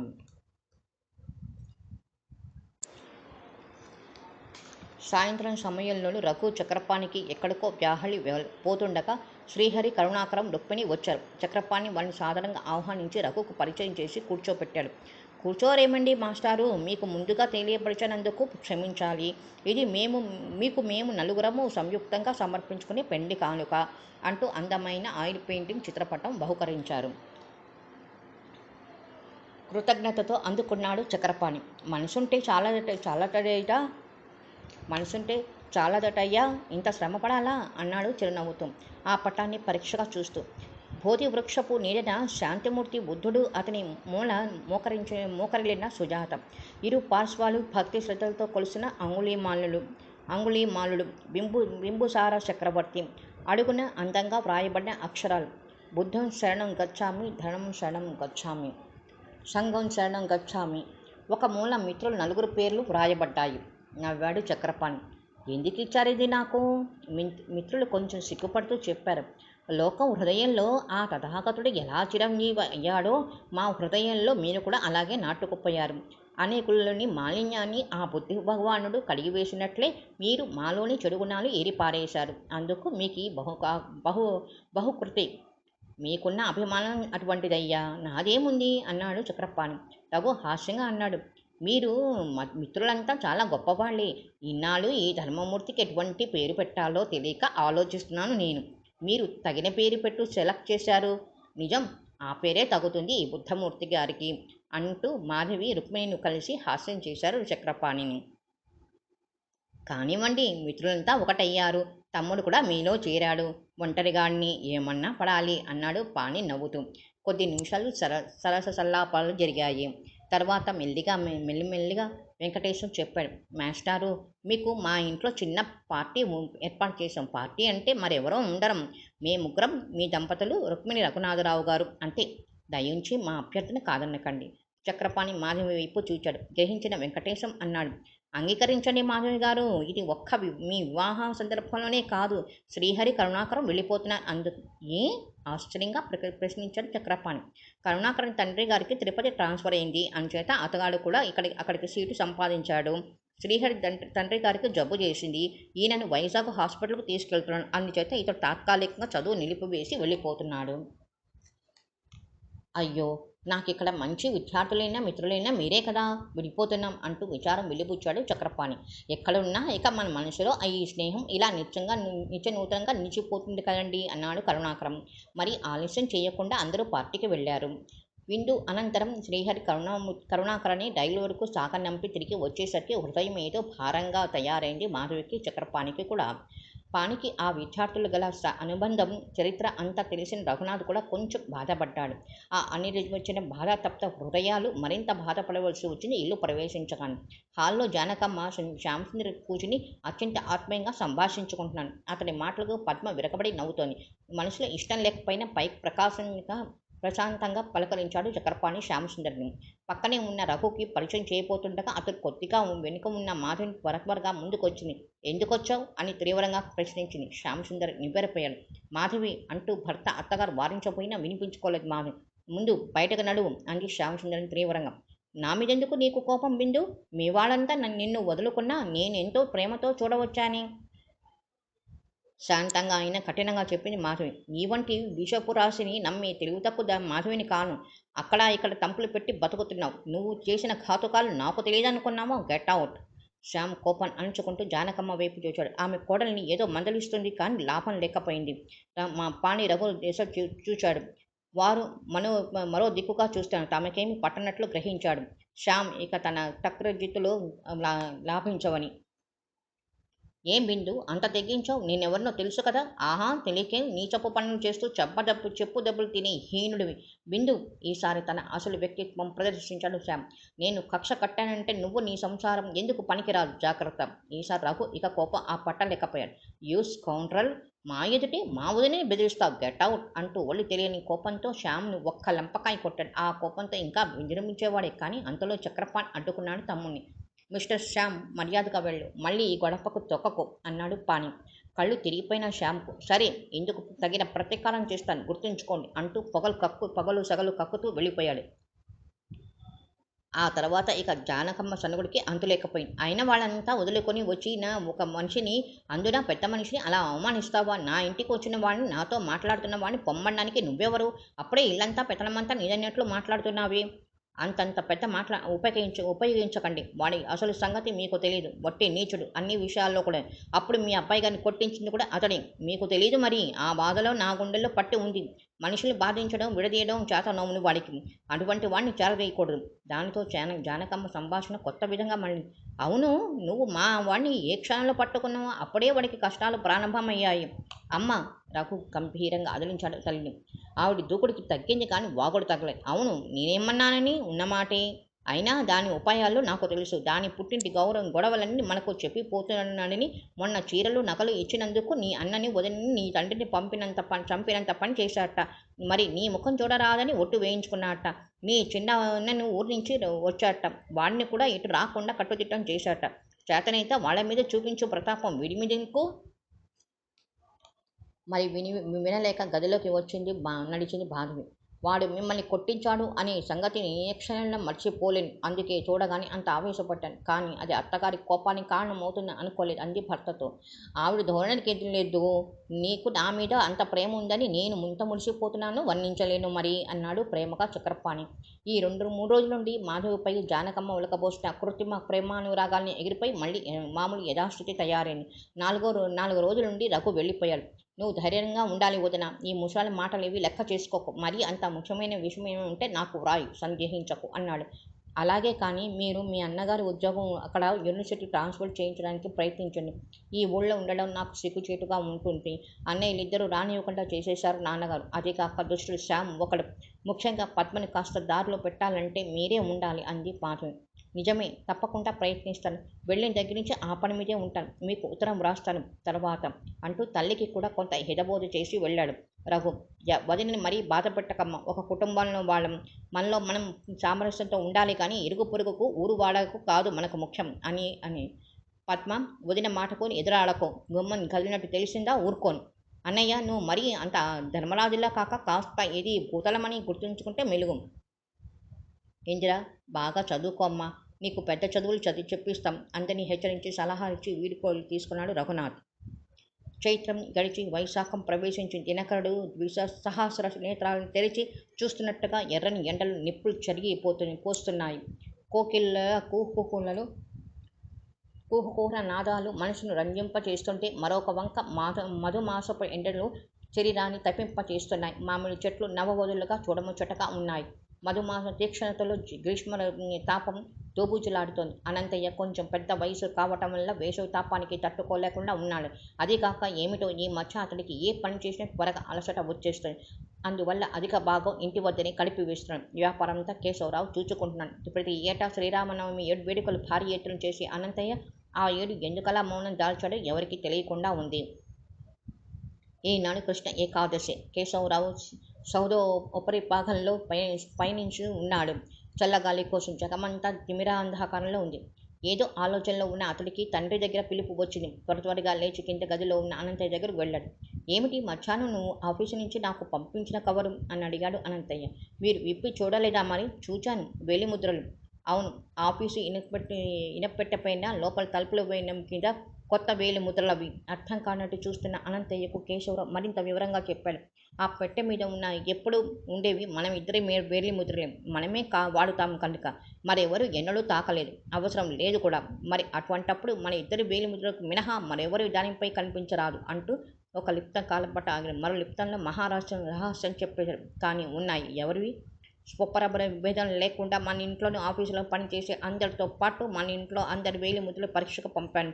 నిపుణుడి దగ్గరికి, కడకు, మాధవి, చక్రపాణి ఇరువురు కూడా పంపాను. ఎవరివి? ఏమాత్రం ఆలస్యం భరించలేకుండా ఉన్నాడు అనంతయ్య. శ్యామసుందరి. అవును, నాకు అనుమానం ఇదివరకే ఉంది కానీ అలక్ష్యంగా వదిలేశాను. అతడు ఉపయోగించే వస్తువుల మీద అంటే సిగరెట్ కేసు, పౌడర్ డబ్బా మొదలైన వాటి మీద కూడా వేలిముద్రలు అవి సరిపోయాయి. అవును, ఓర్పుగా ఆరా తీస్తే బహుశా అతడు ఆ పని చేస్తుండగా చూసిన వాళ్ళు లేదా చేయడానికి లేదు సహాయపడిన వాళ్ళు కూడా పట్టుబడవచ్చు. కానీ అంత రట్టు చేసుకోవడం మంచిది కాదని ఊరుకున్నాను. మీరు ఆరా తీయమంటే తీస్తాను. ఇంకా ఎందుకు? ఆధారం దొరికాక. మరి వాడిని దయచేయమని చెప్పక ఎందుకు ఇంకా ఇంట్లో? కేశవరావు మాట్లాడలేదు. మరెన్నడూ ఈ గడప తొక్కనని చెప్పు. నీచుడు, పైగా అందరి మీద అయినవి కానివి చాడులు చెప్పటం. వెంటనే దయచేయమని. ఆ పని మీరు చేస్తేనే బాగుంటుంది. ఎంచేత? కోపం వచ్చింది అనంతయ్యకు. పూర్వం అయితే మీకంటే నా మాటకు నాకే జడిసేవాడు అందరూ. కానీ మీరు అప్పుడు ఆ విలువని పోగొట్టేశారు. అందుచేత ఆ పని మీరే కానివ్వండి. నేను కేవలం నిర్దోషిని నిరూపించడానికి మాత్రమే ఈ మాత్రమైనా చేయవలసి వచ్చింది అంటూనే వెళ్ళిపోయాడు కేశవ్. సరే భయమా, నేనే చెప్తాను కోపంగా లేచాడు అనంతయ్య. శ్యామ్ గదిలో చూస్తే అతడు అక్కడ లేదు. ఆదిలక్ష్మి గదిలో అక్కా తమ్ముడు ఇద్దరు ఏదో యంత్రాంగం చేస్తున్నారు. అక్కయ్య, నాకెంత అవమానం జరిగిందనుకున్నా వాడు నన్ను లెంపకాయ పెడతాడా? తీర్చుకుంటానులే ఆ కక్ష. ఏం తీర్చుకుంటే ఏం ప్రయోజనం? అయినా ఇప్పుడు అల్లుడాయే, ఇష్టం ఉన్నా లేకున్నా నాన్న చేసింది ఆదిలక్ష్మి. ఇదివరకులా కొట్టించినా చేసినా ఒకవేళ చస్తే నీ కూతురు పసుపు కుంకాలు ఉండవుంటావు. సరేలే, అటువంటి పనులు చేయను, చూసుకో. తర్వాత నీకే తెలిసి మంచి పథకం ఆలోచించి ఉంచాను. ఏమో, దురుసు స్వభావం ప్రాణహానికి మాత్రం తేకు సుమా ఎవరికి. ముఖ్యంగా మన పిల్లాడు అల్లుడను. మన మాట విననందుకు అనుభవించవలసిందే కానీ అలాగని బొత్తిగా ఉసురు పెట్టడం లేం కదా.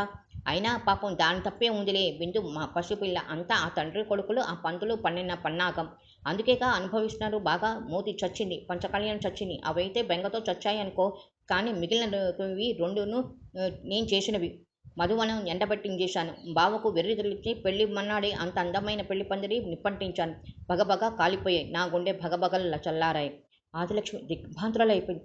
దుర్మార్గుల పందిళ్ళకి నిప్పట్టించింది నువ్వా? నీకు చేతులు ఎలా వచ్చాయి? దాంతోపాటు ఈ పేక మేడ ఈ మెడ కూడా అంటుకుపోతే ఏం చేద్దువు? ఉష్, నెమ్మది. నేనంత ఆలోచన లేని వాడినా ఇల్లు అంటుకొని ఇస్తానా? అటువంటి నిదర్శనాలు చూపకపోతే బావగారికి నమ్మకం కలిగించడం ఎలా? ఇదంతా బిందు వెళ్ళిపోయిన మూలానే ఈ అరిష్టాలు జరుగుతున్నాయని నమ్మకం ఆయనలో నాటుకుపోవాలి. అందుకు కారణమైన ఆ పానిగాడి మీద ఆయనకు కోపం రావాలి. అప్పుడు నా కళ్ళు చల్లబడాలి. వాడి మీద మన కక్ష తీరాలి. ఏమోరో శ్యామ్, నీ పనులేవి నాకు నచ్చడం లేదు. ఏది ఏమైనా ఇక ఇప్పుడు వాళ్ళు కూతురు అల్లుడే కదా. అలా కక్ష కట్టి లాభం ఏమిటి? చా ఊరుకో అంకయ్య, ఒట్టి బేలవాళ్ళు. అందుకే ఆడవాళ్ళకి ఏమీ చెప్పకూడదంటారు. మీరు మీ ఐశ్వర్యం ఏ పాటి ధిక్కరించని పోయిన వాడిని ఆ మాత్రమైనా ఊదరగొట్టకపోతే వాడు దారిలోకి రాడు. దెబ్బకు దెయ్యం వదిలినట్టు మరి ఈ బాధలు పడలేక మనమే గతి అని మన ఇంటికొచ్చి వాళ్తాడు. శ్యామ్ ప్లేట్లు మార్చడంలో ఆదిలక్ష్మి నమ్మేసింది. ఓహో, అలాగైతే సరే, నేను వద్దనలేదు. గది తలుపుల పళ్ళను తెరుచుకొని సంభాషణ రౌద్రాతో ప్రవేశించిన అనంతని చూచి నిర్ఘాంతపోయాను. ఒరేయ్ దౌర్భాగ్యుడా, నడువును ఇంటి నుంచి. బావగారు. ఛా బావా, ఇంకా ఆలోచన ఉందట్రా నీకు? విన్నాను. ఇప్పుడే నువ్వు ఏడుపులైనా మరొకరు ఎవడైనా అయితే అడ్డంగా నరికి పారేదును. ఇంకా నిన్ను గనక కాస్త క్షమించాను. మర్యాదగా నడువు. ఏమండి మన శ్యామ్ అని సర్ది చెప్పబోయింది ఆదిలక్ష్మి. ఛీ మూర్ఖురాల, నోరు మొయ్యి, లేకుంటే నువ్వు పోతావు వాడితో. ఆదిలక్ష్మి వెంటనే నోరు మూసుకొని కిక్కురుమనకుండా శ్యామ్ బయటకు నడిచాడు. ఇంటికి సగం శని వదిలింది అనుకుంటూ తన గదిలో పోయాడు అనంతయ్య. మేడ పై భాగం నుంచి అంతా గమనిస్తూ ఉన్నారు సరోజిని, కేశవరావులు. కుమార్తెని గురించి ఆలోచనలు, బాధ ఇవాళ మరీ అధికమయ్యాయి అనంతయ్య. రాత్రంతా నిద్ర పట్ల ఎప్పుడు ఆఖరజామున బహుళ ఏకాదశి చంద్రోదయాన్ని చూస్తూ ఆలోచన భారంతో అలసి నిద్రించాడు. 10 కళల్లో తిరిగిన క్షీర్ణవర్ణంతో ఉదయించిన ఆ చంద్రుడు నిర్జీవంగా నవ్వుకున్నాడు. రోజు రోజుకెల్లా ఎండ తీక్షణమై బాధించింది. పక్షులు ప్రాణాపాయ భయంతో ఆకుల మాట నుండి బయటికే రాలేదు. అంబా అనే గొడ్ల అరుపులు ఆపుదలయ్యి లేకలేకపోయింది. పచ్చని ఆకులని ఎండి మాడిపోయాయి. చెట్లు నిన్ని తలలు వాల్చాయి. చిన్న కుంట్లల్లో, చెరువులలో, బావులలో నీరు ఇంకిపోతున్నాయి. నేల బీరవారటం ప్రారంభించింది. పగలు 2 జాములు దాటిన తర్వాత పొద్దువారి సూర్యుని ఎండలోని ఎరుపుదనం తగ్గింది కానీ గాలిలో వెచ్చదనం హెచ్చింది. ఆ వేడి గాల్పులు జడిసి జనం సాయంత్రమైనా బయటకు రాలేదు. కను చీకటి వేళ్లకు కొంత తగ్గి చల్లబడినట్లే అనిపించింది కానీ శరీరానికి ఎక్కడా సుఖం లేదు. వీధిలో ఎవరో పిలుస్తున్నట్లు వినిపించి లోపల ఉన్న మాధవి ఈతలకు వచ్చింది. సరోజిని ఇమ్మన్నారని ఒక మనిషి ఒక ఉత్తరం ఇచ్చి త్వరగా వెళ్ళిపోయాడు. బిందు, ఆనాడే కానీ మళ్ళీ నేను అక్కడికి రాలేదని బహుశా నువ్వు బాధపడుతున్నావనుకుంటున్నాను. కానీ ఏం చేయను, మళ్ళీ అక్కడికి వెళ్ళడానికి ఆంక్ష పెట్టారు మామగారు. శ్యామ్ చెప్పేశాడు ఆయనకు అసలు సంగతి. అతడికి ఎలా తెలిసిందో మరి. అలాగని నాన్నగారికి నీ మీద కోపం లేదు. ఎంతో ప్రేమగా వివరంగా నేను విషయాలని అడిగి తెలుసుకున్నారు. ఏమిటో మరి ఆయన మనసు తెలియదు.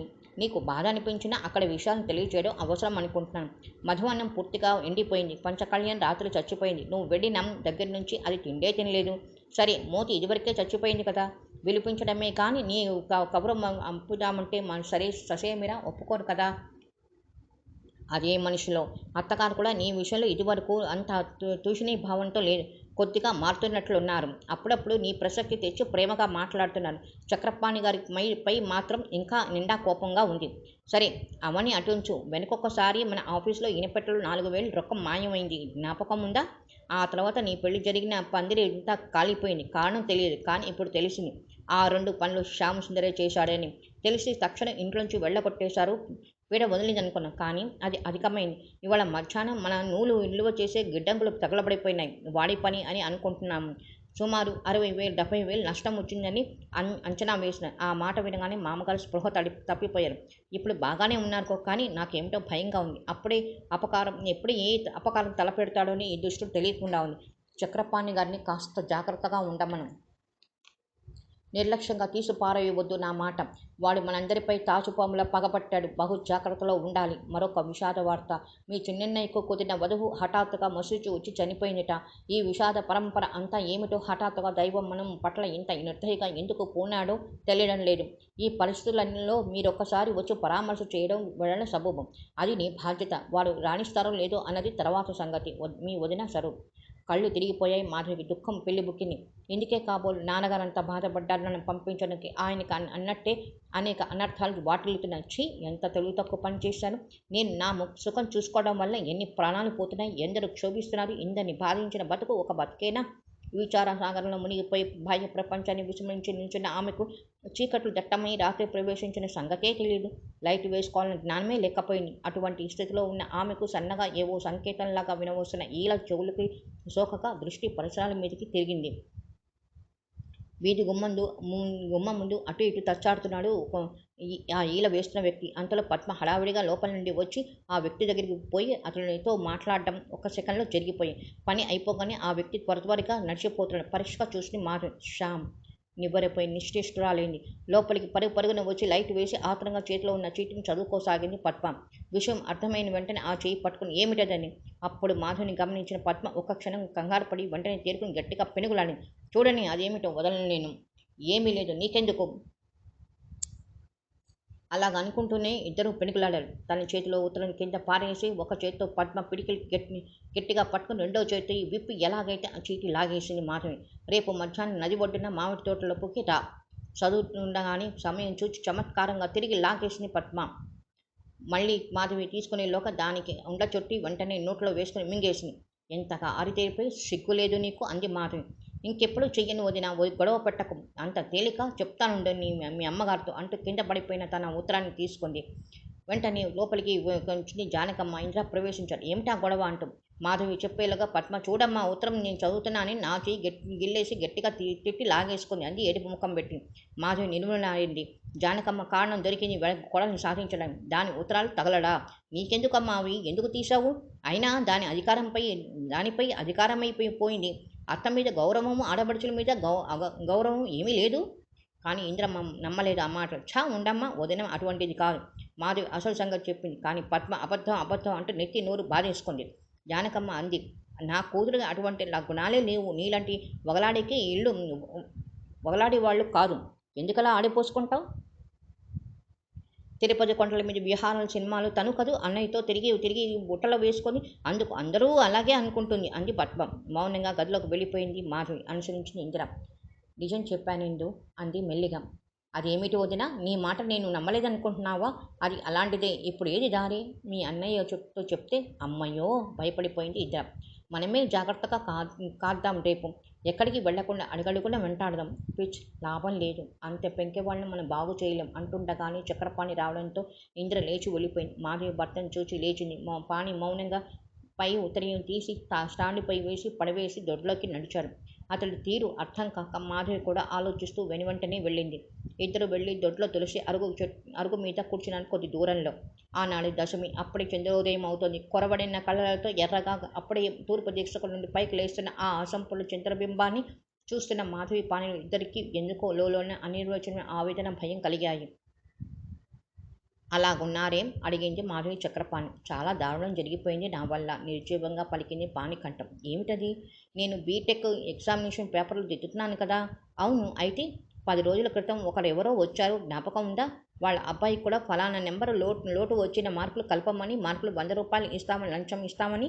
అవును, మనకు లంచం వద్దు, 2 మార్కులే కదా, దయదలిచి కలపరాదా అన్నాను కదూ నేను ఆ వేళ జ్ఞాపకం చేసుకుంటూ అడిగింది మాధవి. వాళ్ళే. మార్కులు వేయకుండా, లంచం పట్టకుండా అంత నిక్కచ్చిగా ఉన్నందుకు కక్ష కట్టి ఏమైనా చేస్తారేమో అనుకున్నాను. కానీ ఇంత దారుణం జరుగుతుందని అనుకోలేదు. పరీక్ష పోయిందని అభిమానం కొద్దీ ఆ కుర్రాడు రైలు కింద పడి ఆత్మహత్య చేసుకున్నట్ట. అంతకు నేనే కారణం. బాధగా జుట్టు పీక్కున్నాడు. ఆ వార్త వినగానే ఏదో ఆవేదన కలగడంతో మాధవి నుండి మాటలు కరువయ్యాయి కొంతసేపు. కడుపు మెల్లిగా అంది. మన వల్ల అని అనుకుంటాం కానీ అందులో మన తప్పేముంది? నిజాయితీగా ఉన్నాం అంతే. అతడి కర్మ అది. అలా జరగవలసి ఉంది. పాణి మాట్లాడలేదు. తర్వాత సరోజిని ఉత్తరం విషయం చెప్పింది మాధవి. అతడు మరీ బాధపడ్డాడు. అది విని ఒకనాడు వెళ్ళి చూచి వద్దామా అన్నాడు అతడే. రాణిస్తారా? పోనీ అది చూద్దాం. లేచి లోపలికి వెళ్ళిపోతూనే బాధగా పైకెక్కిన కళావిహీన చంద్రవంక వెంకరిస్తున్నట్టు కనిపించింది. వైశాఖ పౌర్ణమి వెన్నెలు పూసాయనే మాటే కానీ ఎక్కడ కళాకాంతులు లేవు. వెల తెల్లబోతున్న వెన్నెల వేసవి కాకలను మాడిపోయి ఉన్న ధరిత్రిపై ఎక్కడ ఒక పచ్చని చెట్టు చేమ చిగురు తాకులు లేవు ఆ వెన్నెలను లీనం చేసుకొని ప్రకాశించడానికి. బొగులు పాగుబడ్డాన్ని గృహంలాగా ఉంది. ఎందువల్లనో ఆ ప్రకృతి. ఉన్నట్టుండి అర్ధరాత్రి వేళ నల్లటి మేఘం ఒకటి క్రమంగా విస్తరిస్తూ దట్టమై ఆకాశమంతా కమ్మి వేసింది. భూతలాన్ని చీకటిమయం చేసింది. గాలి కూడా మెల్లిగా రాసాగింది. ఆ గాలి క్రమంగా జంఝామారుతమై సాగి ప్రళయమారుతంగా కళపెళతో విరగనారంభించాయి. కొన్ని తరుమూలలా పెకిలించబడింది. నిలువున నేల కొలసాగాయి. అంబర వీధిలో ఆ గాలి తాకిడికి చిత్రపలు నిండా మేఘం చకలాచకలం భయంకరమైన యుద్ధం ప్రారంభించాయి. ఆ సమరంలో ఉద్భవించిన పిడుగులు ఏ పాపము ఎరుగని వసుధను గడగడలాడించి భయపడుతున్నాయి. పదునెక్కిన కత్తితో అంచులాగా ఒక్కొక్క వాయుక వీచిక పడము చూసి పూరి కొంపల కప్పును చెక్కి వేయసాగింది. హోర్న విజృంభించిన వాన లక్షణంలో భూమిని జలప్రళయంలో ముంచినట్టుగా ముంచివేసింది. అనేక ఇండ్లు భవంతులు కూడా నేలకూలసాగాయి. అర్ధరాత్రి చెలరేగిన ఆ ప్రకృతి విలయతాండం ప్రభాత సూర్యుని పరికించి భయంతో నిలిచిపోయినట్లు ఆగిపోయింది. శిథిలాగృహంలా కనిపిస్తున్న నేలకూలిన చెట్లతో మండించిన పశుపక్షాదులు నాశనమైన గృహాలతో బురదమయంగా ఉన్నది భూదేవి.